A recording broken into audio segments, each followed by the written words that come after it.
Thank you everyone for joining us today for Funding Your Business. I'm Dan with Sworn Maine. I want to say a huge thank you to Julie Viola and Joe Powers for presenting today. And I want to thank Warren Savings Bank for sponsoring this workshop. Julie and Joe are both phenomenal in the small business lending world, whether it be commercial bank lending with Julie or investment banking or investment lending with Joe. So I really look forward to their presentation today, and we'll go through a few slides on the basics of funding your business, and then we'll get some Q&A from the masters. You guys wouldn't mind taking it over? Absolutely. So I have a clicker here. Okay. So welcome. So the folks online, we have a speaker here set up. It's a little echoey in here, but hopefully you can hear us. And if not, please channel your frustration through the chat. And or ask questions. So we're going to introduce ourselves in a moment, but again, the workshop is funding your business, and this is we'll talk about all different types of funding and try to be as relevant as we can, knowing that it's probably a diverse group of folks in the room. Some have growing concerns, and some who have maybe just thinking about the business. We also want to say thanks to our Savings Bank, which is sponsoring it. The bank particularly, and Dan's setting us up for this. Yeah, I just got to make one quick change here. So my name is Joe Powers. Dan said, Maine Venture Fund is a state-sponsored venture capital fund. We are the type of investment that we do is called equity, and we're going to talk more about what that means. And again, the diverse room like this, some people might have heard of that type of funding where you're actually selling a part of your business. So they have not at this time. I have been teaching workshops for a number of years and was a store mentor for a while, and a store mentee, and a store client for a while. But I've worked most of my career in startups on various operating goals, so on the East Coast and West. So about. And I'm Julie Viola. I'm a commercial lender at Warren Savings Bank. I have the pleasure of managing and running the small business banking team. So if you can imagine, a lot of the transactions that come through my world are in that sort of startup, buying business, starting a business area. So I haven't had a lot of touch points in that area. I've been at Warren for 20 something, I would say, years. And I was with somebody else for about 11 on a national side before coming to Warren. So SCORE is a very important piece of what we do in our world. I'm a strong advocate. I'm a subject matter volunteer for SCORE. I'm actually on the board with Joe's group as well at Maine Venture. But it's just, we have an amazing ecosystem here in Greater Portland that can help you kind of navigate startup funding and growth, as well as if you're going to buy a business, depending on where you are in that sphere. And commercial lending is not a one-size-fits-all approach. You might be familiar with TV commercials where no money down, just 5-year behavior, that kind of thing. Commercial lending is a little bit different. We'll walk through some of those slides and talk a lot about it. But what we usually say to folks is, getting an opportunity to talk to somebody who's a decision maker, looking for in your business financing, and then how do we pull all these resources together. So we'll go through some of the slides and talk about it. I'm a Portland native, so it's kind of a fun thing. I don't usually walk into a room if I don't know somebody, and I know somebody already. So that's just the nature of what I do. But I'm glad you're here and really appreciate your interest in this topic. Financial literacy is really important to me and to the bank that I work for. So we're very proud and honored to sponsor this for SCORE on a regular basis. And we've been doing this together for a long time. And I did it for 2 or 3 years before Joe and I did. So you made a great choice to spend your hour here, talk to Joe and I about things. And please ask questions as we go. Yeah, so Julie mentioned the format is we have some slides, but it's usually more beneficial for everybody if it's interactive. So we'll probably tease some examples out of the group, and certainly don't hesitate to take us off on the end if you feel so inclined, and we'll bring it back. But just a quick sort of description of SCORE, in case you haven't. This is your first interaction. So SCORE is primarily a free mentorship service, and there's volunteer mentors all across the state of Maine that can meet with you physically or virtually. It's just a fantastic resource that's funded by the FBA, and obviously the participation of the volunteers. So I highly recommend getting a mentor if you don't already have one. They have all different backgrounds, so depending on what you're doing, there's usually someone who's traveled your path or path is let's see.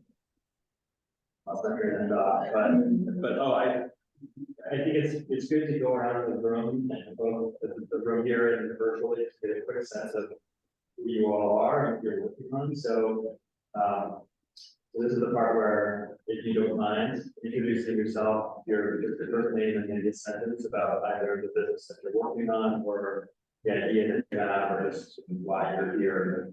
Doesn't need to be in depth, but this gives us a sense. We'll do the room first, and then we'll see who's online. So do you mind? My name is Yami, and I'm in Bedford, and I started a Bootstrapping studio similar to Fort Pottery about a year ago, and have my hands full right now. Yeah, it is. Hey everybody, I'm Dan Burger, I work in that company. So I'm here to learn more about the small business community and work that we were all kind of do. I work on programming that for the next phase of your growth. We did not see each guy here. I'm just trying to listen, so it's a little echoey, but you can't hear, so that's it. My name is Denise Whitman, I own Anywhere's LLC, which is a party design company. You're getting busy at this time of year. Oh, yeah, we are getting crazy busy. We so far managed to do it without any debt whatsoever. You get a small loan for a trailer and that's it. But we're looking to expand and we got gifted 150 acres of land. So we're looking to build a venue and more as well, so. A lot of things to figure out, so the news is we keep going here all the time. Very well. My name is Dan, I'm a physical therapist.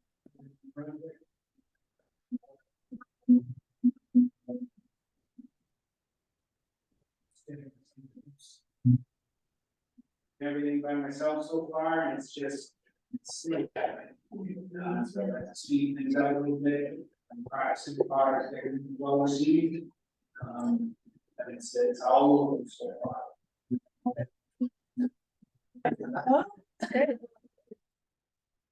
Hi, I'm Pia. I'm from Ohio. I just moved to Maine in July. I hope to start a sustainable bed and breakfast with an event education center. So I'm apprenticing on a farm in Solon, Maine right now. The growing part of business. So I'm an educator and conservationist by trade, not a businesswoman. So this is all brand. So thank you. You're in a great place. Yeah. Hi, I'm Jan Buck with Mallard Enterprises. We're designing and hoping to manufacture a new amphibious airplane, 19 passengers size. We've had great support through MITC with a number of STEM grants to travel to trade shows internationally. We've got, well, as of today, this week, probably have now close to 20 LOIs for customers that want to buy our aircraft. So we're at the stage of needing desperately to continue to raise funds to the program. I'm Mark McGuire from my management, and I'm here on behalf of one of our clients who's a big expanding home manufacturing business. We are looking at that. Mine's outside of me. That our business is the only limit. Yeah. And one of them still partnership with it. Great. Hi, I'm Brittany. I have private practice counseling for loved one status and actually building a behavioral health path specifically for that condition on kids too, to get education, online community, and more resources that particular group. That's what it needs. All right, let's see who's online. If you're able to hear us and you can either type into the chat or come off mute if you can. And here. And maybe Jeff?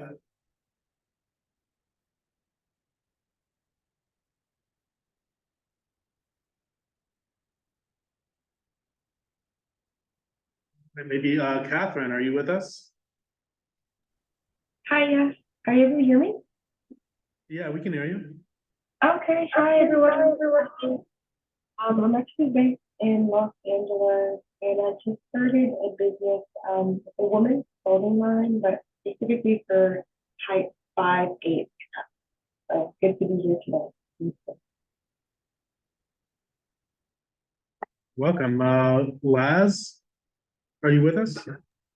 Hi, my name is Laz. I am we just opened a home and healthcare agency, and we support adults with individual with developmental disabilities. So we've been in business since June, but in operations since September. Yeah, welcome. Thank you. Peter, are you with us? Yes. Hi, my name is Peter Yeman. I want to start my business on IT support infrastructure and support solar panel and maintenance. Thank you. Yeah, thank you. And Rebecca. Hi, everyone. I'm the co-founder and president of LunaDesk, which is an ergonomic laptop desk designed for movement. And I'm here to learn more about funding my business. Thanks for having us. Thank you, everyone. Okay. So, yeah, really cool to hear the variety of things people are working on, and also that there's some more idea stage or early stage, and some that are maybe in the act of raising funds. How much capital, I'm curious, roughly do you need, do you think, to get to full production of the planes?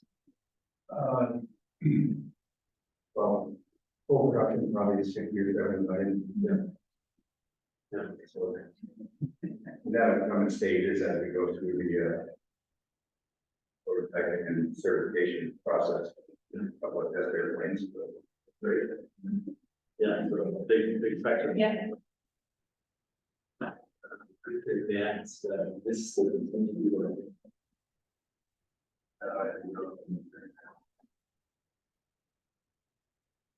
Yeah, I don't know. It's not working? No.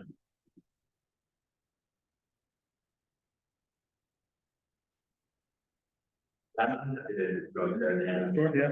You want to try me? Yeah. So, just to outline some objectives today, and again, we can dwell on slides or. It was off. User error. Okay. I saw the seers better than.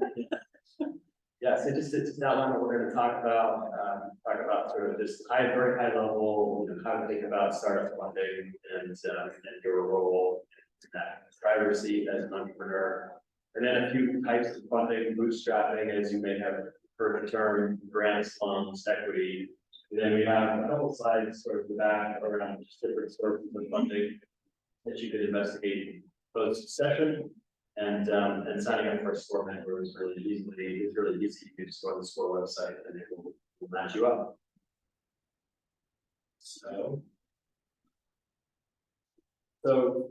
first and foremost, we start off just by doing a little bit of a gut check, and this is because people are in various stages of diving into their businesses. I think some of you may have asked these questions that are already.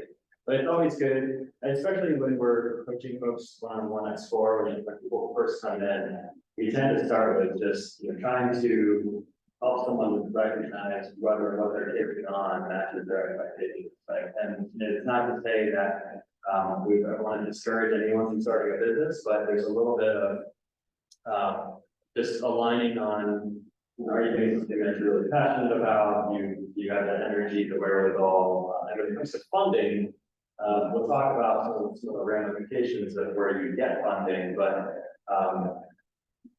long story short, you can put yourself into a position that you may not intend, depending on the type of funding that you take. And so when you work with someone like Julie as a banker, or myself as an equity fundraiser, or even working with friends and family who are funding your business, you really need to be specific about what you are the terms that you're taking the money and what's expected of you. And of course, as we all know, plans change, and so, that's just important to take into account when you enter the journey of entrepreneurship. And the understanding the numbers point at the bottom of the slide is the key takeaway, which is no matter whether you are going to hire someone who's a chief financial officer or something to sort of do the numbers side of the business, as the business owner, you really need to understand the numbers in a fairly deep way. If you have the luxury of having a finance person on your team, then that's great. But every decision you make really comes down to numbers in financial business. And when you're out fundraising, you will need to know those things and also what you're going to do with the fund. So it's just one of those things that if you're feeling like your financial literacy is not where it needs to be, and you're kind of really rubbing your head against the wall, it may just suggest that you want to take a beat and do take some more workshops or work with your mentor a little more intensely in one to figure out where you need to bone up. Couple of additional observations is that there's no free money. And this is kind of a tongue-in-cheek slide, but I think it's some people think, well, a grant is kind of free money, isn't it? It's probably the closest thing, to be honest, but even grants come with strings attached in terms of not only the upfront work, the application to submit the grant, which probably most of you have already waded into, but then also after the grant is awarded, then you're reporting back on what you accomplished, didn't you accomplish. And then all different types of funding have their own sort of types of strings, and we'll talk more about that. But first and foremost, if you're starting a business, typically you're going to start with your own savings, and then you're going to move out to people who are close to you. Then you might contact a financial institution, certainly credit cards. But when you get to talking to Julie or myself about funding, we're going to have expected that you invest a little bit in the business, and obviously you will have invested plenty of time, but also to the extent that you have any investment of your own or savings of your own, that shows skin in the game. So that's sort of an expectation. At a high level, I don't want to just drone on the slides, but I do want to set up the structure. So at a high level, we're going to talk about these 4 areas that I mentioned earlier, and this is kind of the, in rough terms, the order in which you might approach fundraising. So everybody at the beginning can and should bootstrap. And then, you could, to the extent that you could explore some grants. Maybe you're not quite ready for debt or equity, but explore some grants.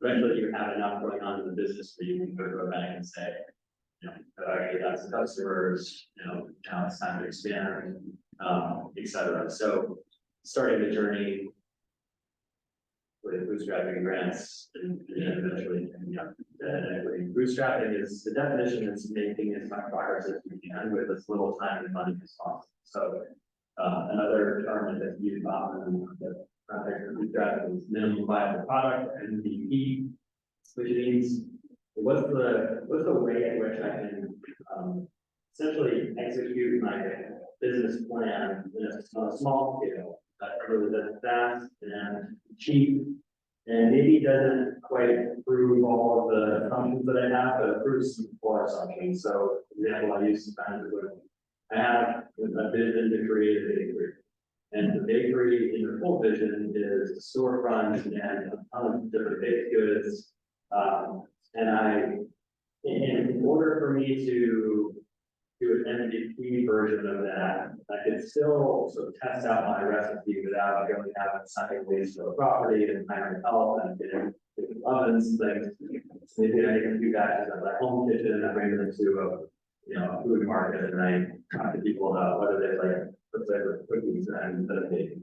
So it's a really simple example, but oftentimes when we have the vision of the business, there are things that actually would work much better if we tweak them early on. And so by doing a small version of the business, I could say, actually, these add a lot more pocket chips to this cookie recipe, and then I'm gonna ramp it up.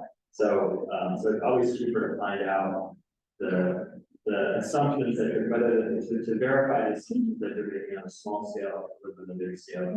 And so that tends to be the process. And then as far as the fundraising side for bootstrapping, it usually entails your own savings, but it can also entail, again, friends and family and sort of gathering what resources you have close to you. And usually once you go out and you get funding from a bank, it sort of crosses that Rubicon between your bootstrapping phase and like now you're really taking on responsibility, liability, these types of things. Bootstrapping gives you a lot more flexibility. So then people can bootstrap for years, and that's okay. I think we all have this vision of like, Mark Zuckerberg in his dorm room, he's kind of coming up with a brilliant idea and everything's growing virally, and suddenly there's billions of dollars. This doesn't tend to work that way anymore, nor should you expect it to. And I think that if Julie says, don't quit your day job, and I did it too, which is like, or you can do this nice and weekends and just methodically, crack away at those assumptions so that you're verifying them or disproving them and feeding your business model, the better off will be. We talked about MVP. The whole point of MVP is to get that feedback from people. So you can adopt my example to do what you're doing. If you need help with that, we can talk about that. Maybe that's a good place to just open up for questions. Has anyone done an MVP, or does anyone sort of feel like how would I design an MVP for my business? Yeah, like I have a prototype or an app that I use a third-party platform to build really cheaply first before I go and spend a bunch of money on the software development team and et cetera.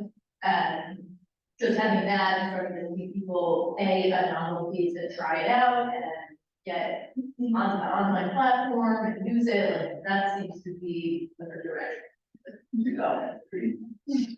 Yeah, that's a great example. And software is a little bit easier than building planes, for example. So how would you think about? So you got some LOIs, you've shown someone enough of the plans for them to say, if you build it, buy it. So how did you think about that? Well, sorry, we've gone through the preliminary engineering stages of, through a conceptual design, identify, based on what's out in the market already, said, okay, we were the guy running this business, here's the airplane we want, here's the airplane customers want to fly in, let's design that. So that's sort of where we started with our conceptual design. We came up with a product and packaged that within the regulatory guidelines for the size of airplane.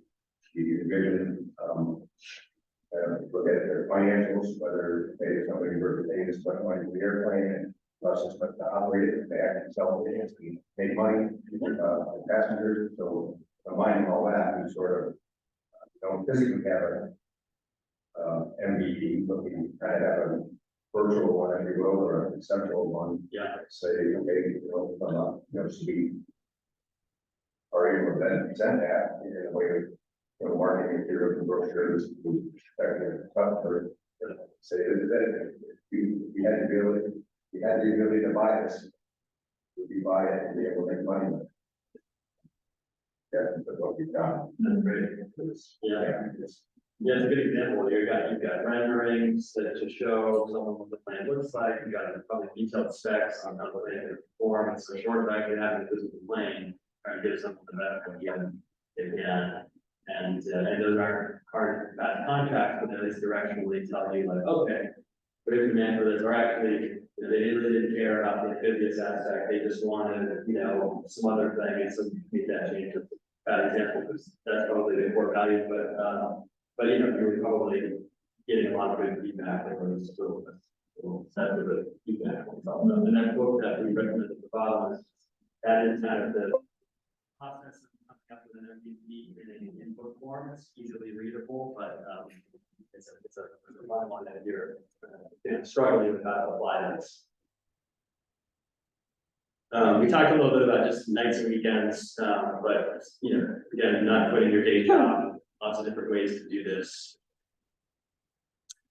I mentioned this point already, but if you are taking money from family and friends, definitely make sure you document it. And even though you probably are not going to want to spend money on legal fees, it's a very good idea if you're taking money from your family or friends to have a lawyer who will provide you with some kind of documents. Shouldn't be that expensive, probably a quarter, hopefully hundreds of dollars to thousands of dollars, but they can just give you something basic and you can use. And you can also find a lot of stuff online these days, but it tends to be good. We'll get to the point about sort of like a team of professionals around you, but eventually as you grow your business, your legal counsel will be someone that you lean on for a lot of things. And it's probably not, too premature. This is going to be a real thing. We'll start to shop around with conversations with attorneys who specialize in the type of business that they're doing, because they will hopefully represent you in a number of different ways, just like your banker does and other folks.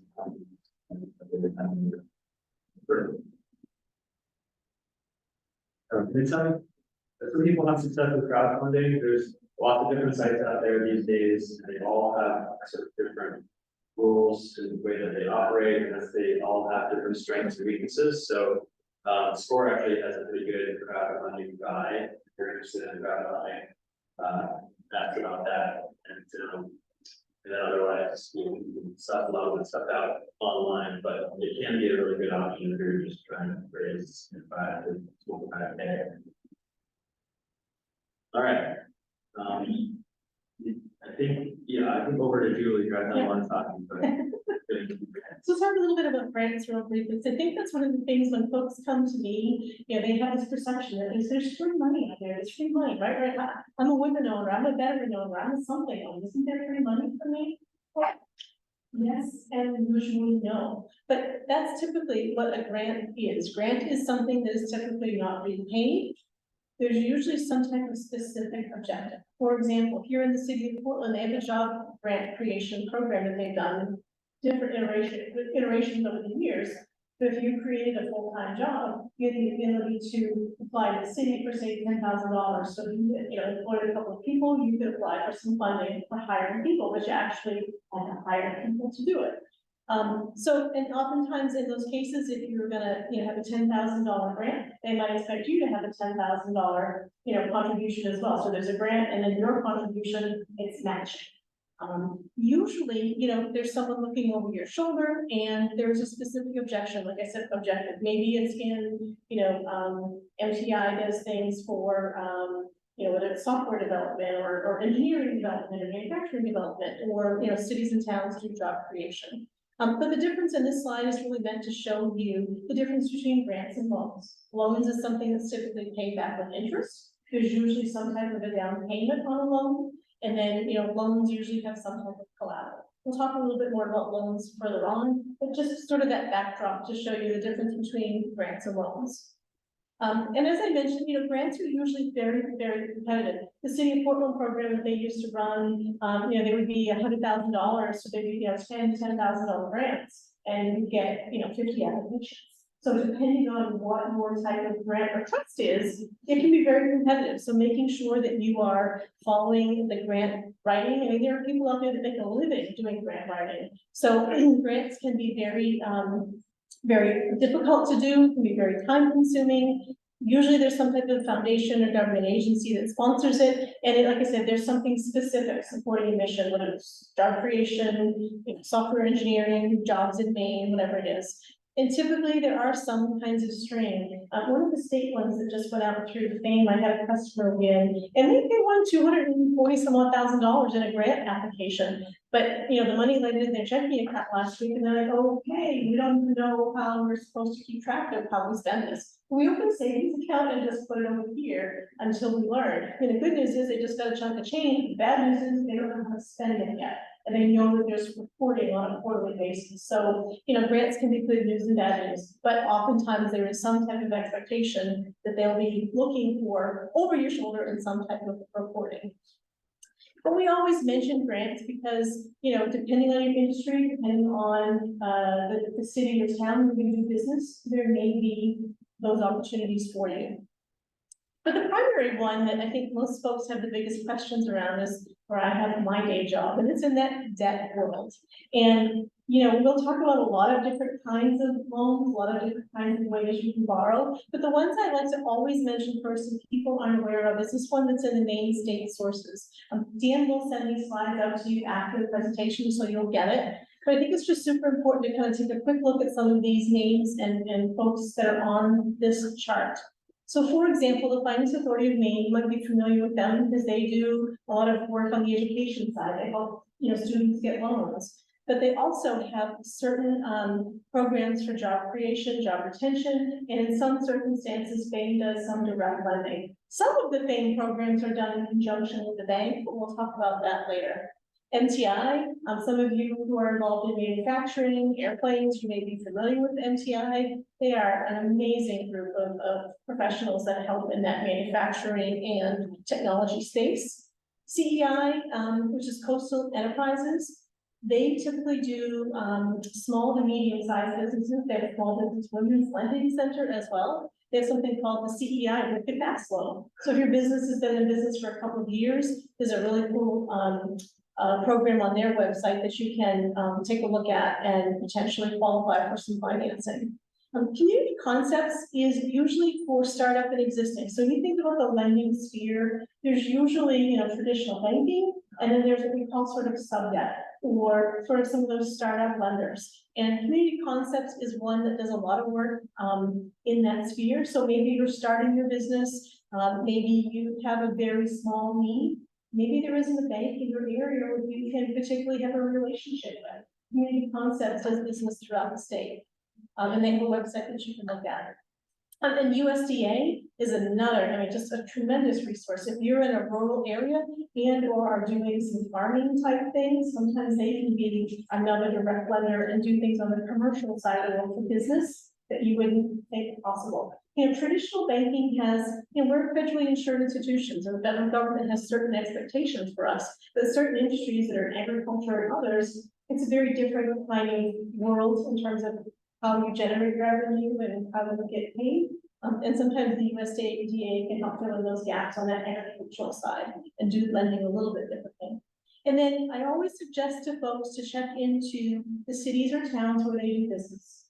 The city of Portland, for example, has its own loan fund. The town of Gorham has one. If your city or town doesn't have one, then the Greater Portland Council of Governments, which is GPCOG, they lend in all of Cumberland County, and they can provide sometimes some subordinate debt or some debt on the side, maybe if you're not quite eligible for bank financing.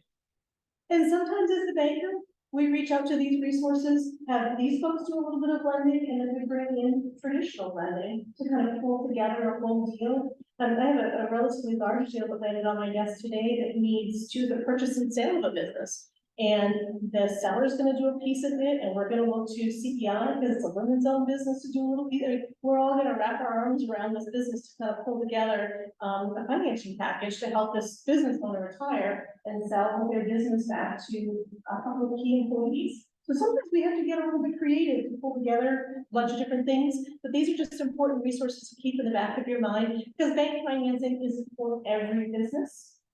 But sometimes these organizations can help in specific areas of the industry or specific life cycles of your business. And most people don't even know that they exist. I'm curious whether Dan, particular spot. Yeah. Is that any loan program to the missing? We do grants. Yeah, we have two types of grants. One is for international expansion, so maybe in some people's immediate future or next level. And those are designed for trade shows and market expansion activities. We also do domestic trade, but it's limited to certain sectors, food and agriculture, aerospace, that are done there. And similarly for expanding outside of the industry, because so we run out. relatively small grants, and to use, parking and business development. But again, that's main international trade center. Another tremendous partner in our sphere. I think of customers who have gone and gotten grants to do some of that traveling and trade shows, and they come back and boy, it opens their eyes. Maine has an amazing brand, and sometimes you get a chance to share it with others, really put your business in a different light. Yeah, great way to test your MVPs too. Exactly. We always take a minute in this workshop to kind of step back and talk a little bit about financial institutions. For most of you, a bank may just be a bank, right? I mean, before I went to work for a bank, I didn't think much about it. I always had direct deposit. I didn't step foot in a bricks and mortar institution ever. Didn't need to. So we like to take a step back and just kind of give you a little bit of perspective about what the banking sphere is. I ask you to think about your business and what your business might need as we talk about this thing, because every business has a different need. And what I usually suggest to folks is to think about, how does your business generate revenue, or how do your customers pay you? Are you dealing with cash? Are you processing credit cards? Will your customers be writing you checks? Do you need to do ACH originations? Do you need to go pull funds from other people's accounts? So thinking about how your customers pay you is a really important part of how you kind of finance your business. But as it fits into the sphere of what the banks are, it's also very important. National banks play a super important role in this sphere of banking, right? You know, picking on the big Bank of America, but there's a Bank of America on just about every street corner in every major city throughout all 50-some-odd states, right? So if yours is a business that you need to have access to your cash throughout the country, banking with a place like Bank of America may be a very important piece. If you need to be sending, or exchanging international currency, or real high-level things, or you need wealth management, a large national bank may be a perfect place for your business to land.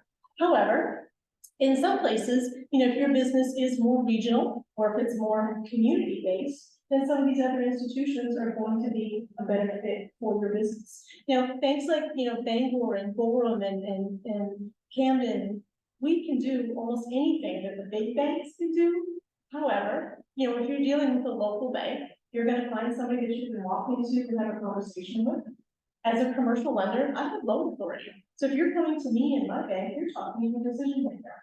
And these, smaller community banks, we do all our underwriting locally. The decisions are made locally. You pay your loans locally. You're not sold off in the secondary market. So you're developing a base of a relationship with people that are in your sphere where your business is. But for some businesses, Portland may be just where your mail gets collected, but your customers and your business is all over the country. It may not be necessary. So, like I said, we always try to give you that kind of, backstop to show you what the smaller banks are versus the big banks, and then, the internet banks. I mean, my gosh, look at how many things you can do, www. whatever, and it lands on your desktop. But the drawback sometimes when you bank that way, try to pick up the phone and have a conversation with somebody, good luck. So I think it's just, as you're thinking about your business, as you're thinking about financing your business, where you'll have your checking account, most small business checking accounts don't have any fees associated with them at the smaller banks. Because again, we're trying to gather your deposits to help, us when we live, work, and lend in our communities. Where the bigger banks, they may fee you for, just walking in to talk to a seller.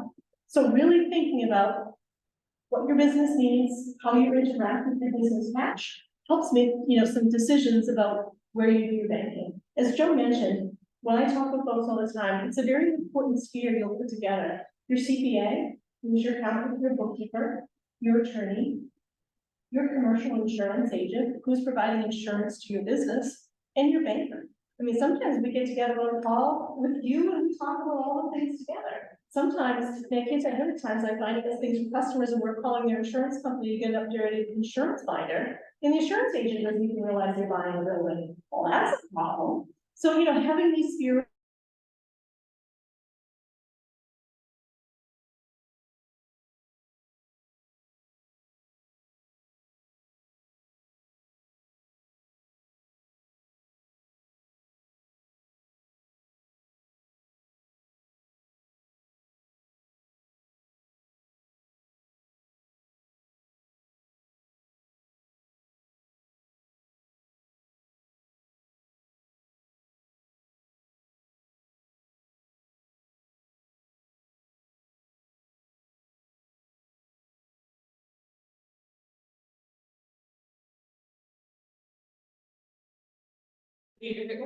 And then I've been working, trying to figure out my local credit. Still trying to figure out the best path. There's so much everywhere, it's hard to like figure out the right route. I think, you know, if you, the giants are the tremendous job in the areas that they serve. You know, you'll see a lot of banks that are here, and I'm just gonna pick up, my office is literally like 3 blocks from it. I mean, you know, from right here, you can probably have 15 different banks, right? But, and Machias is amazing work, but if all of your, you know, business is in, say, downtown Stockholm, and you come to Portland once a week, Machias might not be a great fit for you, but if they are convenient to where you're located, then it's. You know, and that's really like, there are just sometimes, you know, you may never set foot in a financial institution on a regular basis. But if you need change, or if you have to cash checks, or, you know, if you need to send a wire. I don't think there's a bank in this town anymore. You need to do a wire transfer to send money. You simply have to go to a branch location to do that for safety and security purposes. So kind of keeping that in the back of your mind as you're making that, because checking accounts, you checking account, right? But you know, what if the online your customers pay you by credit card? Do you need a corporate credit card to, you know, maybe get some things set up? Kind of understand. I had a general savings bank that's literally like finalized from wherever it is. But they said that for most of their loans, they have to go to a market. Well,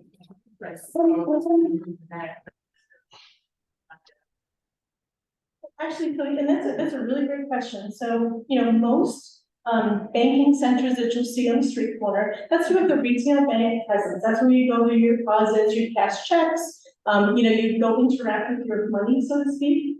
But if you want to borrow money for your business, and that's the next question, usually you end up talking to somebody like myself who's a commercial lender. So most people's interaction with borrowing money is you walk into a car dealership and they say to you, well, how much is your monthly payment? Or you get connected with the mortgage originator because you're buying a home and they're going to go through this whole pre-qualification process with you and ask you all kinds of information. And some of those pieces are similar to what commercial lending is, but most of them are not. I'm not going to ever ask you what's your monthly payment, ever, or how much do you think you can pay. What we're looking at, and we'll talk about these coming slides, is, you know, we're trying to put together a financing package that looks like you and your business can afford to repay. We will look at you as an individual. We're going to pull your personal credit to make sure that you've managed your personal credit well. But then we're going to look at your business, whether it's historically, if you've been in business for a couple of years, or if you're getting started, we're going to be looking at your projections to say, okay, do you think you want to borrow $1 million, or do you think you want to borrow $15,000? Does it look like you and your business can afford to make those payments? And I say it very sincerely, and I never mean it to sound kind of, you know, corny, but it's true. I don't want to put you or your business into a loan that looks like you can't afford, because that doesn't, it's not going to help your business. It's certainly not going to help the bank. The bank's not an investor. And it's a very, very fine line. I just got off the call before I came here. Somebody was looking to buy a bunch of new vehicles for his business, and he was like, I have to put 20% down to buy. He was looking to buy like $300,000 worth of trucks. Yes.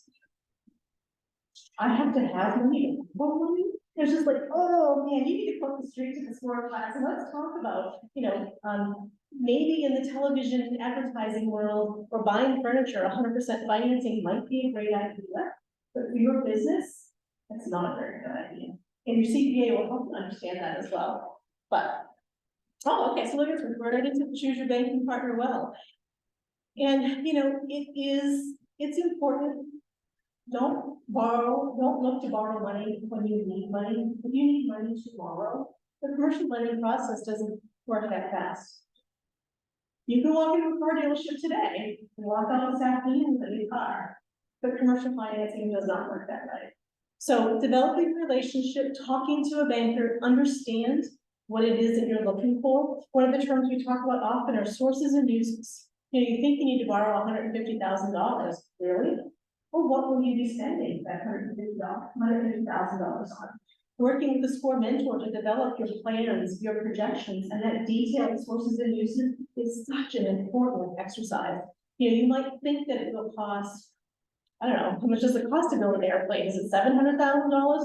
1.7 million, but kind of going through and getting all of those costs and those estimates are just really important, and then building in a contingency. Because if I've seen nothing else in this last 4 years, almost everybody whose project has some type of construction or some type of lifetime, it's been over budget behind schedule. So, it's kind of understanding that the whole package is just the important piece. Do business where you feel comfortable, and your banking relationship should be like your CPA, should be like your attorney. It is a long-term relationship. And let's see, we're not gonna click.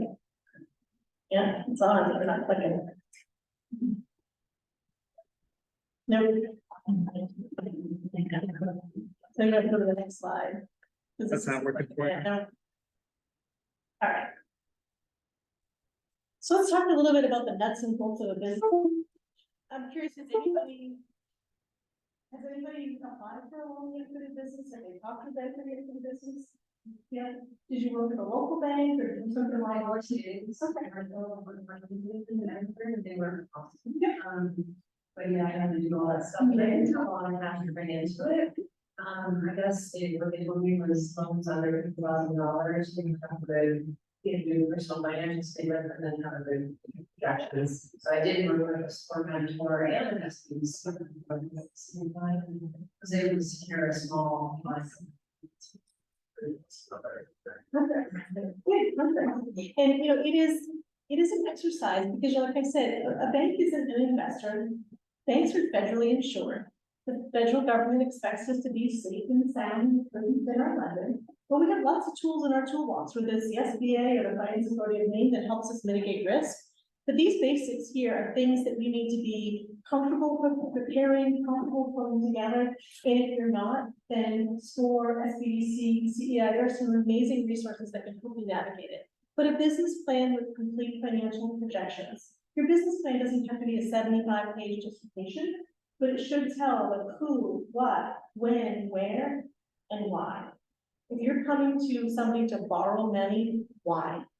I have a loan application and I pick on this one all the time, and I just saw it somewhere in the main business. They're actually opening soon, which cracks me up. I can't wait to find out who funded this particular business, but had this really interesting business plan, this business idea for here in Portland, and it's the first of its kind. God help us. Again, you go through the business plan, you understand, and they were looking to borrow a tremendous amount of money to open something here in Portland that was retail based, that wasn't here in the city, didn't have direct experience in that industry, and they were willing to borrow away and open something up that, they hadn't done sort of that basic homework to see if customers would actually come. So again, I don't know where they ended up getting funded, but I mean, I wish them all the success in the world, obviously, but being able to put together a business plan, and this comes into your personal background and your resume. If you have industry experience, if you have something that, your background is in that area, and now you're taking some time to get some other experience, as a physical therapist, you have some pretty specific training, which you can share with your banker to say, look, this is my background, this is my experience. Another story I often tell when we do this class is about a truck driver who used to go into the same convenience store every single morning to get his coffee on his way on his route. When he retired, that business was for sale and he thought he'd buy it. I turned him down the loan request because this gentleman had no industry experience in the convenience store, in the restaurant sphere, the gas station sphere. He did get financed somewhere else, and I had a customer in that sphere end up buying the business about 18 months later when they were closed because he didn't know how to run it, didn't have any experience in it. So when Joe mentioned my comment about don't quit your day job, I mean it sincerely. Be sure that you have some background, or if you don't and you have a great idea, find a way. How can you validate what this business is? How can you validate that you will be successful and able to repay your bank loans? Tax returns, today is what, March 11th or 12th. Corporate returns are due this week. If you have been in business for a little while and you don't have your corporate returns done, and your personal returns are due in another 3 or 4 weeks, it's kind of a sign to your banker. Why are you not on top of getting your financials done on time? Or why aren't your taxes done on time? Super important to stay on top of it, to be able to have access to your tax returns. Your personal financial statement is sort of your personal financial resume. One side is assets, one side is liabilities. What do you own? What do you own? And when the bank goes to pull your personal credit, what will we see? Student loans, car loans, mortgages on homes, very common. But also on the asset side, do you have a 401k? Do you have some retirement? Do you have a savings? Do you own a home? That's basically the piece of it. But understanding it, most customers filling out their personal financial statement is a big thing, hate most every year. But we're looking to say, okay, on the personal side, do you have things buttoned up? On the business side, do you have things buttoned up? Because again, when you bring those two things together, we want you to be able to afford to turn the lights on at home and also turn the lights on in your business and make your local payments. And then collateral, that's a term you probably don't hear very often when you go to buy a car, buy a home. But when you do those things, your car or your home are collateral for the loan that you're taking out. In the business sphere, if your customers are paying you, so if you do a product or service for your customer and you bill them, and you wait, 2 weeks, 30 days, 45 days, that's accounts receivable. And that's what AR is. So if your customers pay you at point of sale, you probably won't have accounts receivable. But if you are doing a service or selling a product where it takes time for your customers to pay you, the accounts receivable aging is who owes your money, who owes your business money. Do you have inventory? Do you have an equipment list? Do you have some things that you already own for your business that you can pledge as collateral? If you look at your tax return, if you're a Schedule C filer or an LLC filer, sometimes you don't have the detailed balance sheet, but on the balance sheet of your tax return will be assets and will be liabilities. And usually the assets are things like receivables, inventory, and your equipment.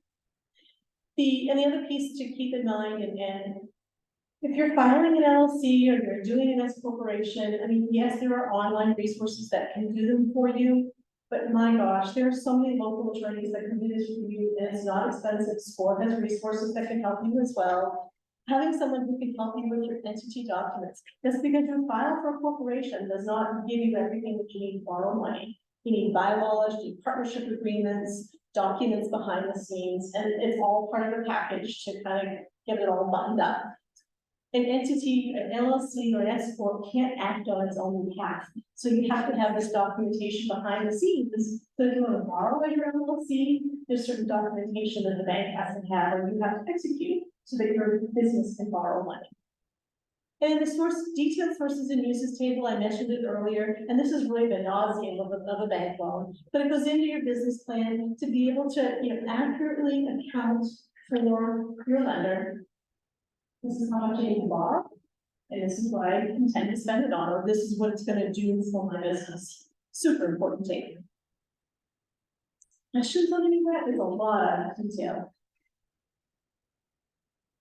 And then this one here is the one that people's eyes often glaze over when we get talking about it. But this is the piece where in commercial banking, we call it the basics is the 3 C's of credit. What we're looking for in your business is, do you have cash flow? Do you have collateral? And do you have sort of the character and capacity to pull this off and make it happen? So I think cash flow, it's one of those kind of vague pieces that Joe mentioned earlier in the slides. Do you know your business's numbers? What does your profit and loss look like? Is there money left over at the end of the day to be able to, pay salaries or make a home payment? So in consumer financing, you often hear something like debt to income ratios. The debt service cash flow ratio is the business one. So basically what the banks and the SBA and other lending institutions look for is to say, does your business have a debt service coverage ratio that is at least, and we say 1.2 to 1.35 times, meaning, so if you consider 1 to 1 is break even, we need you to be 20 to 35% better than break even. So we're looking for that little bit of wiggle room, that little bit of contingency, because when you're operating at break even, there isn't any wiggle room to go on either side. A little bit below break even, that means you don't have enough income to cover your basic expenses. So we're saying you need to have more than break even, and the federal government and others have kind of said, 20 to 35% more is important. And there's a little way you go back and calculate it. We add back non-cash expenses, that it can be kind of a little bit of a daunting conversation, but I'm always happy to explain it to people if they have an existing business, or in your projections, your score mentor can help you with that too. And collateral, I think we talked about a little bit. We do a lot of SBA lending, we do a lot of faith lending in Warren, and you know, your business assets are usually the first place where the bank looks. You know, what kind of stuff does your business own?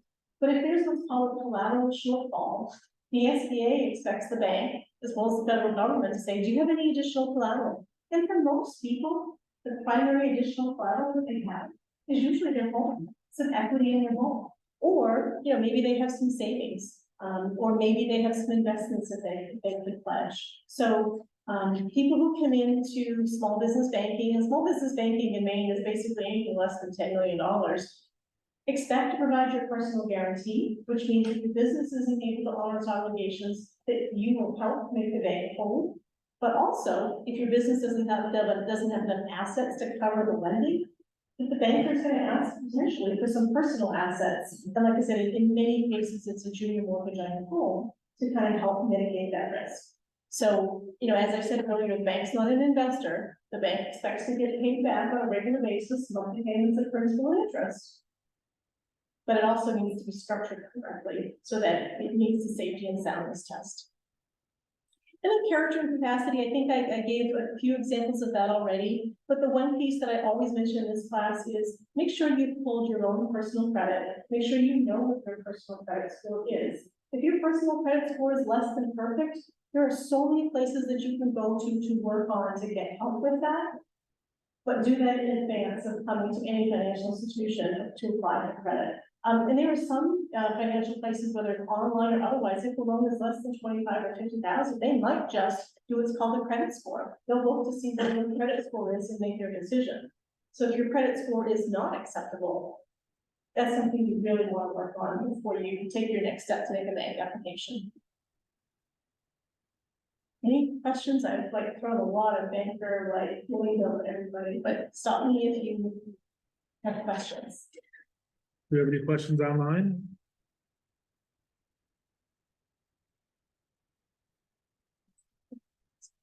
Oops, no, went too far. Okay. Yeah, personal credit. So there's usually TransUnion, Equifax, Experian. There used to be a time when we'd say if your score was 620 or better.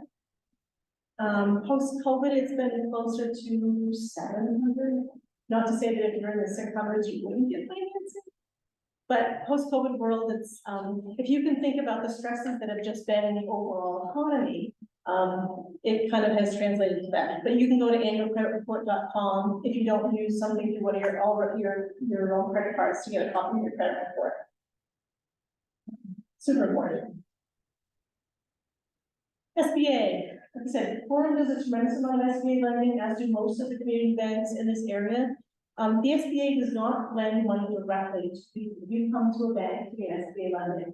The exception was EIDL, disaster recovery, those kinds of things, SBA lends directly. But in most cases, or in all cases, if your business is looking to borrow, you typically come through to a bank. The SBA provides what's called a guarantee. It's almost like an insurance policy saying, you know, if for some reason this business doesn't honor its obligations and the owner of the business isn't able to help the bank whole, then the bank can go back to the SBA and say, okay, well, we did everything we could to liquidate this. There's still a shortfall.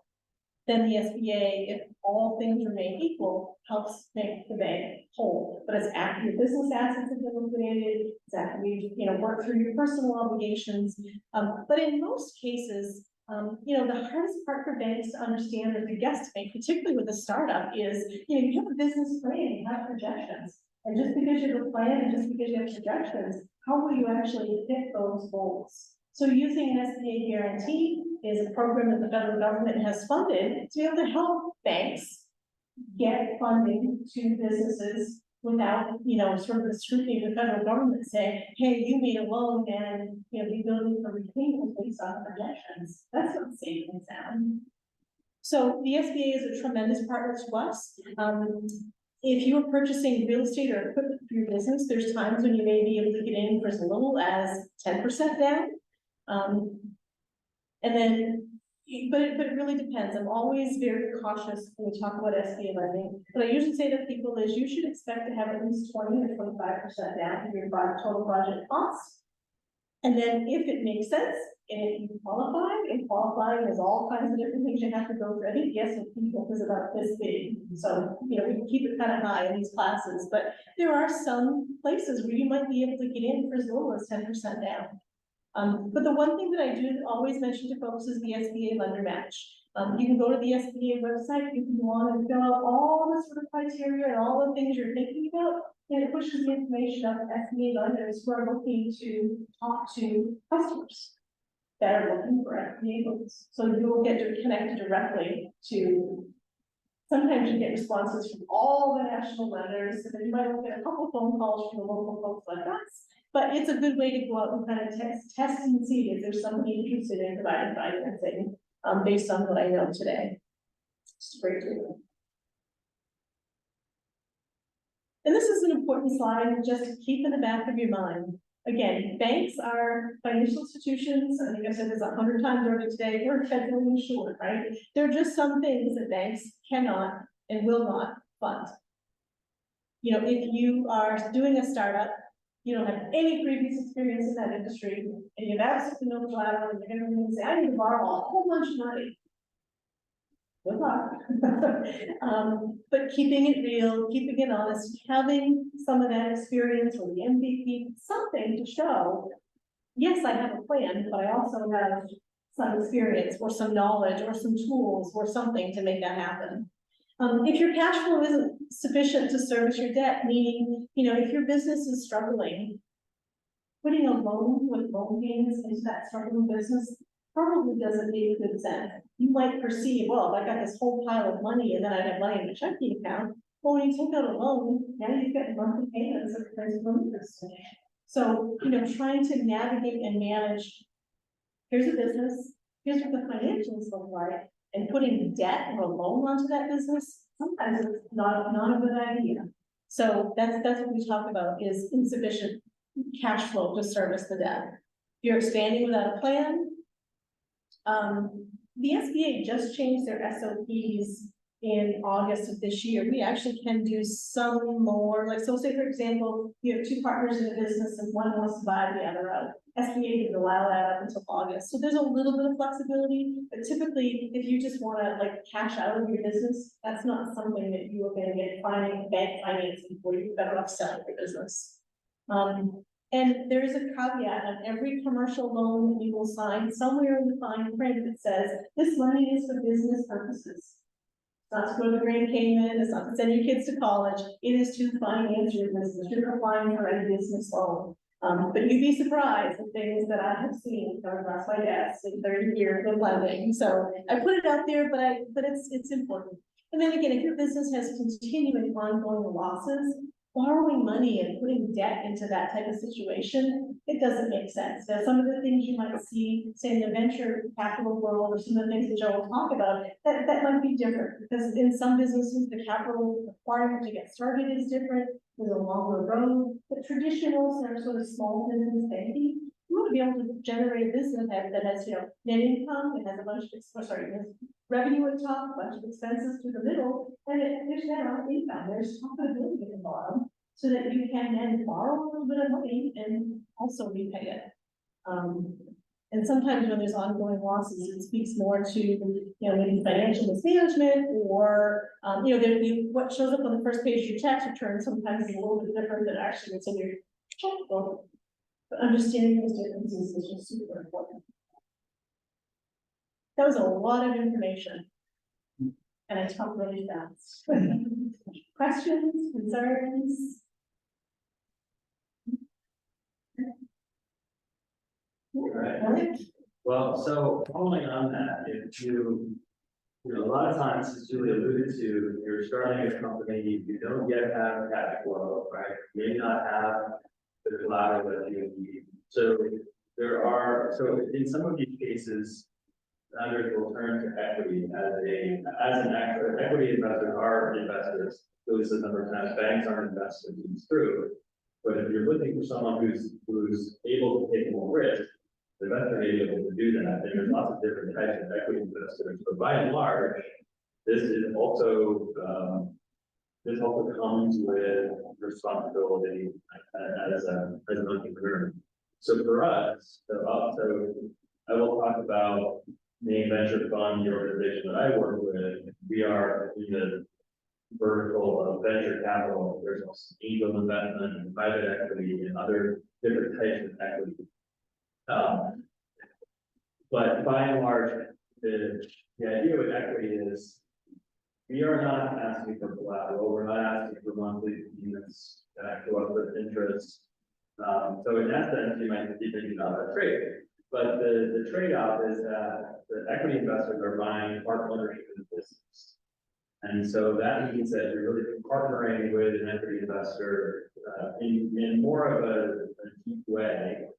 And that includes, and oftentimes includes shared decision making. So when Main Venture Fund owns part of a business, it means that we're now taking on responsibility for making at least a high level strategic decision with the founder. And that means that we're joining their board of directors. There's a very clear set of rules around the decisions that the founder can make and the decisions that the board can make. Everyone together is working towards growing the value of the business in order to sell it someday. And that seems a little counterintuitive, but the reality is that the early investors and the founder for a business that's funded by equity they have as a goal this exit, this sale, in order for them to actually finally get paid out of the business. They might be running it for years and working on a shoestring. And equity investors, for our part, we will have made our investment. We're not getting those monthly payments, and so we really need, in order to see our return, we need to see the ownership change hands, a bunch of new capital come into the business. Sometimes the original founder continues on in that next leg of the journey, sometimes they retire or take those earnings and go do something else. But it's a point in time, usually years down the road, we'll call it 5 to 7 years, but it could be 10 or 15 years, when everyone from the very beginning is saying, all right, this is the plan, and at some point, we drop from the value of the pie, and all our individual shares or earnings have grown. And with the value, we're going to sell and actually have cash. You can tell that this is not a type of funding for everybody. Just like debt isn't for everybody, but that's, I would say, probably much more broadly applicable to business, to most businesses than equity is. And it doesn't mean that one type of business is better than another in terms of whether or not you are interested in thinking equity as a founder. But if you are, then it's a fairly complex process in order for us to evaluate this. Like, really does all of the aspects of the business model, your personal character, your experience in the field. So there are some similarities in the diligence that we do, but it looks a little bit different on the back end of actually receiving money in terms of the decision making consideration. Oftentimes, businesses will have debt and equity, so they will have probably gone out. Maybe they'll get equity before debt. Maybe they'll go to the bank and say, "This is too risky. You don't have the collateral," and then they'll go to an equity investor and they get some equity that will allow them to hire the employees they need to hire. Maybe it allows them to buy the machines they need to buy. But now they're up and running. They've really got some collateral. They can go back in the bank and they're getting debt funding. So it happens in all different types of ways. But I think nationally, something like 2% of all businesses have equity investors. So it's not very common that pretty like popularized in media, like Shark Tank and shit like that. I would also say this is the spirit of like normalizing equity investment. Most equity investment in terms of number of companies are getting equity investment from friends and family. So some very high level agreement that says, from on Gertrude is going to buy 5% of the company in exchange for $10,000. And entrepreneurs need not care about any of that, their decision-making stuff, have to be completely passive. And that's fine, except that on paper he owns, a certain percentage of the business, and there may be ramifications for that. In terms of the dollar amount, most of the equity is coming from institutions or funds like ours. And so it's, I think, again, from a business perspective, it's very common that you get to friends and family money. But in terms of all the equity money out there in the world, the fund will write a much larger check than the 50,000 that Berkshire put in. Sometimes companies are raising hundreds of millions of dollars from one equity investment.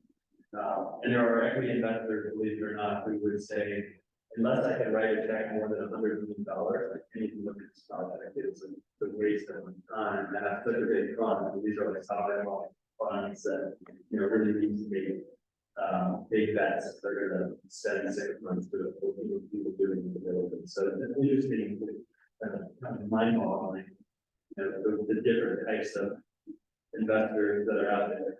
But despite the day, if you're interested in equity investing, it's really you're coming to someone like me, I can spend time with you and say, all right, the type of equity investment that might be appropriate for you would be angel investors, meaning high net worth individuals. So you go to main angels and pitch them your idea, or I might say, you need to go talk to investors down in Boston who specialize in physical therapy or health and wellness companies. So there's all different sort of industry, stage, different background expertise. So that's sort of a general. Let's see if we got a couple slides on this. We talked about a lot of this stuff, but I guess it's a couple of to reiterate a couple of the terminology pieces here. So. Angel investors are individuals, venture capital funds are fund managers who basically are raising money from those individuals, putting together a fund and then making investments on behalf of those individuals. So it's just a different type of kind of the same equity investing approach. I should say also that usually, unless you're focused on growing very fast and growing the value of your company and selling in 5 to 7 years, the reason why that doesn't, if you're not doing that, it doesn't really make sense for equity investors. That because equity investing is high risk, right? By nature, you're not going to a bank because you're too high risk for them. You have probably a higher risk of going out of business. So for equity investor, that would mean losing an entire investment, which is obviously dramatic for the founder of the business, but from an investment point of view, you're going to make 10 investments, and maybe half of those will return 0. And so for the half that does return, there needs to at least be a plan towards, not just 20%. After 5 years, but something like five times the money that went in, because if you make up also the balance. So it's just, I explain that because that's the reason why there's this sort of like urgency to grow the value of the company aggressively. Because we know that any of the companies will fail, and for the ones that survive, they have to be some big winners or return a lot to investors in order to make the whole enterprise make sense. So it is. Yeah, I think that's where equity investors get sometimes kind of a bad rap or being like these really aggressive Shark Tank people, like you see in Shark Tank. And I think some of that is fairly earned reputation, but it's not because these are people who are just jerks. It's because of the sort of inherent structure of the way an equity fund works and the risk that equity fund managers are taking. So anyway, so just some more color on equity there. Have any of you raised equity or are considering equity? Considering, yeah. I got a private. That's great. Are you willing to talk a little bit more about that? Yeah, so they're giving us $41,000 to research and fund. For them, where it's private, they're part of the nonprofit community too. So they're willing to give us the investment under the conditions of paying it back within the year, which are totally doable. With only a 5%. That's great. So it's kind of like private debt. I would describe that. So someone who's saying, look, I don't need to put you through all the hoops that Julie might put you through. I know you, but I'm expecting 5% back, and that might be a great option for our business. Yeah, as long as you document it correctly, right? Yeah. And to the extent that that's what I refer to as a friendly loan, right? It's someone who is kind of taking a flyer, they're taking probably a bigger risk than an investor who is investing on behalf of others, would be willing to take, or a bank that's fiduciary responsibility. But the people are out there. That's a great example of, just doing the work of networking, socializing your business, telling people about your idea, and you bump into people like that. And that's, I think that's a great example of why it makes sense to be more forward about your business. Some people, tend to sort of not want to share their business, especially if it has a technology and intellectual property to it. And that makes it really hard to find, opportunities like that. So that's a good example. Any other? They found me because I've been literally going to, I'm picking a town every single week, and I want to businesses that feel down, just show who we are, just trying to get more down. So they look at what we're doing and so it's donating nothing. All right, I think that's pretty much, we don't spend a ton of time on equity because again, it's more niche-y, but again, I'm always happy to chat with folks about the overall fundraising strategy with respect to equity. This last week is just another double underlining of the fact that you do equity deals just like you're getting debt or documentation, and for our part, we have to specify all the types of things that change in your business as a result of taking this money. Because we want to make sure you're aligned with that, you're okay with it, and you feel like it's a good idea. And by the way, hopefully the people who you're bringing around the table on your board, who are going to be helping to make these decisions, bring their own expertise, such that you're actually making smarter decisions for the business. And that's primarily, in addition to just needing funding, that's a big reason why people take venture funds, because there are fund managers. I won't toot my own horn here, because I don't think I have the experience that others have, but if you can talk to investors who've been doing this for 20 years, I've seen a ton of companies just like you have the same problem. They're probably going to be able to allow you to cut some corners, save some time, not doing the mistakes that other companies have. So there's a good reason to bring up the blend, but it has to be well documented. The book is Venture Deals. This is another great, easy read, but a good synopsis of what is equity, how to think about it from founders standpoint, how to understand the term sheet if you're in a position. All right, so just bring it home and then we can open up any general questions. So as you can see, lots of different types of capital. Within each of the buckets that we showed, there's obviously lots of different examples, and we can really show you how many different types of banks there are, and that's just scratching the surface.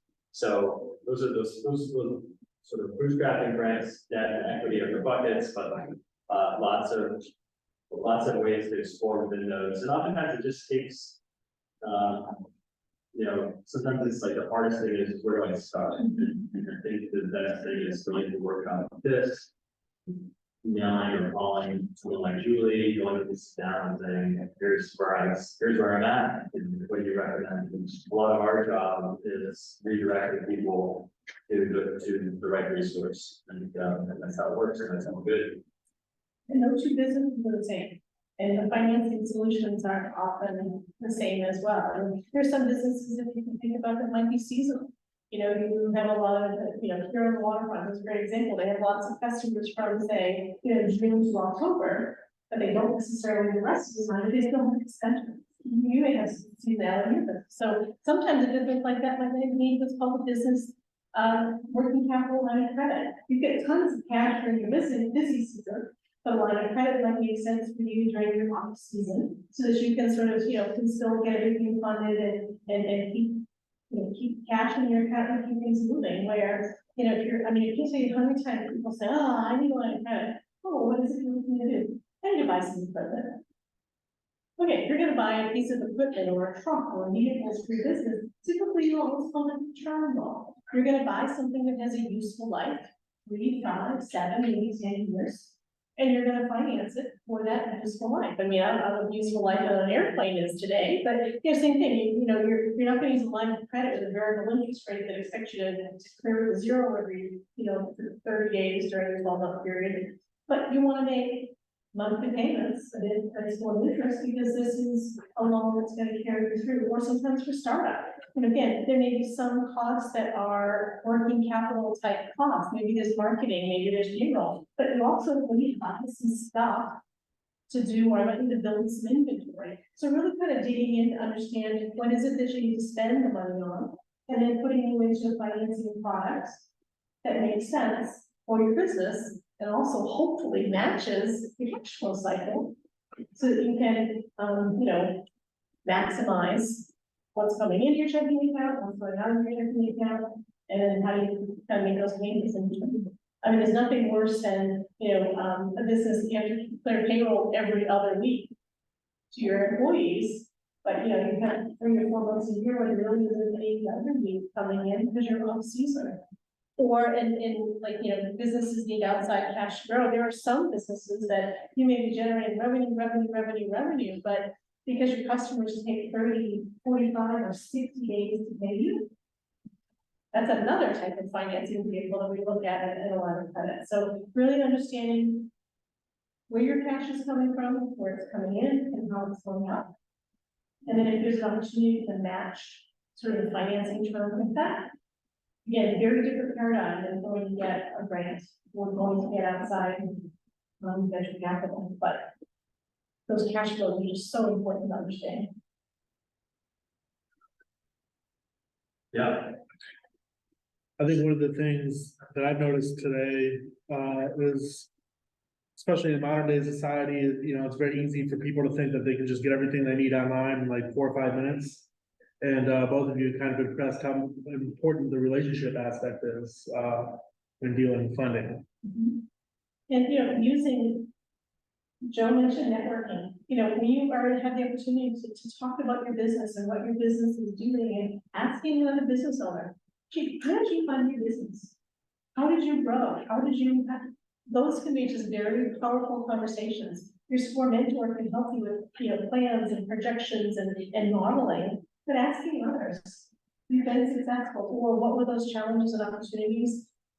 There's nothing like a face-to-face conversation and getting involved in these types of classes to help. And there are some people, and Joe will probably say the same thing, I've talked to many times over the number of years, and they may not either be ready for bank financing, maybe they're not ready for, you know, for a venture investment, but they're just, they might need a couple of tidbits, or maybe it's, you know, so even some of this information, this slide that's here, there's some great places that you can go to talk to others, learn what they've done before, if there's grant opportunities, I mean, even some of the pitch competitions, Born does Launchpad. I mean, just the people that come and pitch Launchpad, the people that are in the room, you just never know what you might learn.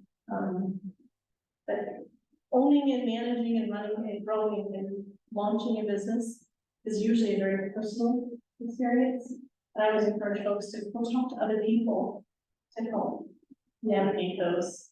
And sometimes people will call and they'll ask questions like, wow, I haven't heard that one before. Okay, well, I work with a whole bunch of really smart people. Let me ask my group, my resources, to find out if anybody has any suggestions or new ideas. Businesses are just like humans. One size just does not fit all. you've done the great first step, you've come to it. And there's tons of other classes that SCORE offers that you can invest an hour or two of your time and just gather some, whether there's internal networking in this room, but also just the education part. And I just can't stress that enough. Yeah, and by the same token, don't make perfect the enemy of good, right? And I think you all have this, this element in your body as entrepreneurs that you need to move forward and make progress, and make decisions for the business, and you are not going to fully understand every option within the equity funding landscape before you make a decision about who to go with, or you may not be able to talk to every banker in the state of Maine, but I think, by Julie's point, by getting yourself educated from a bunch of different angles, SCORE workshops, going to talk to bankers, talking to your CPAs or your accountants, and you're going to be getting triangulated information. And then you're at some point, it's important to make a decision and move on, but you're all obviously not spending 5 minutes online and clicking submit, you're taking this seriously and kind of you're on the right path. And fundraising, like, it never really ends, as a business. You're always financing different initiatives, there are always ways in which refinancing a particular asset of the business or business unit, and so even companies like Max and IDEX, they have heavy needs of financing their business operations. So something that you never done it better or worse. So there's another reason to establish the relationship now, because it's learning to do business. And then that Are there other questions online? Like online has been a little quiet, but hopefully we've been coming through clear enough. Yeah, do we have any questions from the online group? Rebecca, Peter, or Les?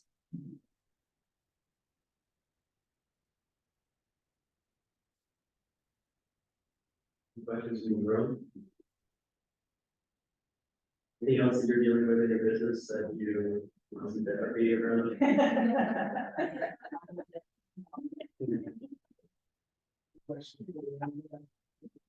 Ventures now. Does the venture we tend to get, or is it more like, all right, here's money? Let's have it sold by next. Or if there's a particular need for a business. Do they help to facilitate them down those paths as long as they agree that that's part of the meeting? Short answer is yes, in general. Venture funds by nature and be quite tangible. And you would therefore select your venture investor based on the expertise and wishing bring to the table. If you're looking for someone who's not in someone, then there are other types of equity investors like angel investors who may just the individuals who are saying, but not, I don't think I'm necessarily qualified to couple of doors for you, but I've got $100,000. So it can be both, but venture capital in general is not. In private equity, that's a get too far in the weeds, but private equity was a class of equity.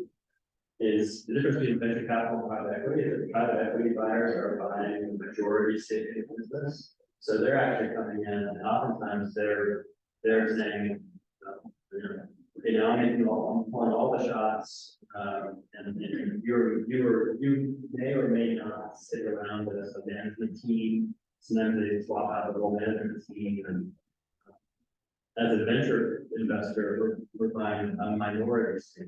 So we're actually betting on the founder, the existing founder, to take this thing and we are investing in you first and foremost. Because we are not calling on the shots, but we're having influence. So it's just sort of one of the heavy protocols of life approach. For that, I was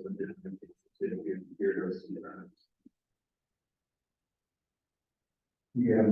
main seat tax credit program is that what's your review of success ladders and attracting investors? Yeah, I mean, I think there are a lot of people, especially who are doing big projects in the state, who would say, I wish the program was bigger. This is a $3.5 million cap per company, but by and large, probably the companies that we work with. So this program is, the main seed capital credit is a program for, it basically provides a tax write-off for anyone who's investing into a company, investing equities into a company. So it incentivizes that investment, all else equal. And it also applies to funds who are outside the state of New York who are investing in companies. They just get a check in the mail. So 40%. So if I invest $1 million, you get 400,000 tax credit. So it's, you know, substantial, and it's a higher, a lot of states have tax credits or incentivizing investment in private companies. Most of them are not 40%, most of them 10, 20, 35%. Usually 50%. But here, have you heard, do you have a particular position on it? Well, other than we're, qualified as the qualified company, which is relatively easy to do for a manufacturer anyway. But yeah, I mean, we're doing essentially a vertical development process within the framework of that program. And we focus is a good incentive, I guess, for some investors, but still, just to know what securities you might have had.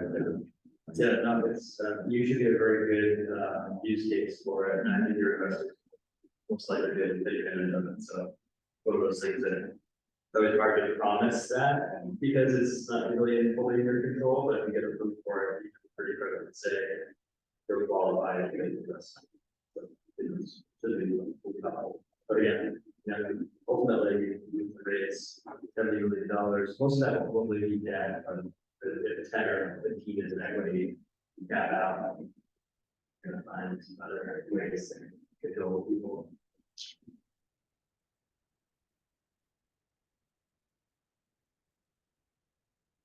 Other thoughts?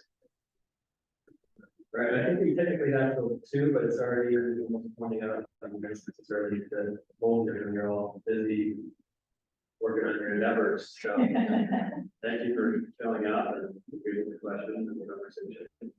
Thank you everyone for joining today. Please keep an eye out for a survey that you'll receive after the workshop. Let us know what your thoughts were on the workshop and how we did. And you'll also receive the slide deck and the contact information for the presenters if you're okay with that and the follow-up note. Thank you. Yeah. First one, first grade. Yes. Yes. Right.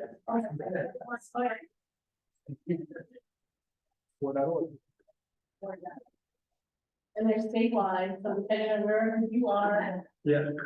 And I try to match you with somebody who's definitely has no questioning what you're asking for, your industry, your experience, on this today and telling you. And this work everything. Yeah.